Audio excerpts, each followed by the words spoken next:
दूसरों की बुरी बातों पर ध्यान नहीं देना चाहिए, वरना हम अपने लक्ष्य से भटक सकते हैं।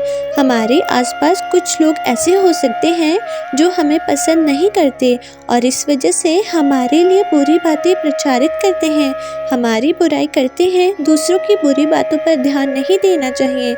इस संबंध में एक लोक कथा प्रचलित है। लोक कथा के अनुसार पुराने समय में एक संत अपने शिष्य के साथ एक गांव में रुके।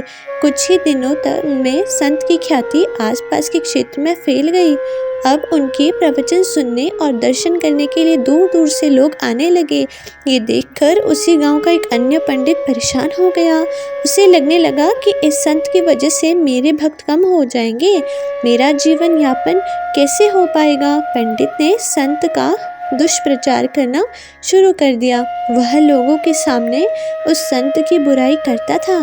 एक दिन संत के शिष्य को ये सारी बातें मालूम हुई तो उसे बहुत गुस्सा आया। वह तुरंत ही अपने गुरु के पास पहुंचा और पूरी बात बताई। संत ने शिष्य की बातें सुनी और कहा कि उसे छोड़ो, अगर मैं उस पंडित से वाद विवाद करूंगा तो इससे ये सब बातें फैलना बंद नहीं होगी, इसलिए उसकी बातों पर ध्यान नहीं देना चाहिए।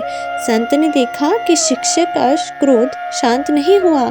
तब उन्होंने कहा कि जब जंगल का हाथी गांव में आता है तो उसे देखकर सभी कुत्ते भौंकने लगते हैं, लेकिन हाथी पर इसका कोई असर नहीं होता। हाथी अपनी मस्त चाल चलने लगता है, कुत्ते भौंकते हुए थक जाते हैं और वापस अपने इलाके की ओर भाग जाते हैं। हमें भी अपनी बुराई करने वालों के साथ इसी तरह पेश आना चाहिए। हमें सिर्फ अपना काम ईमानदारी से करना चाहिए और सत्य के मार्ग पर आगे बढ़ते रहना चाहिए। हमारे अच्छे काम ही ऐसे लोगों का मुंह बंद कर सकते हैं।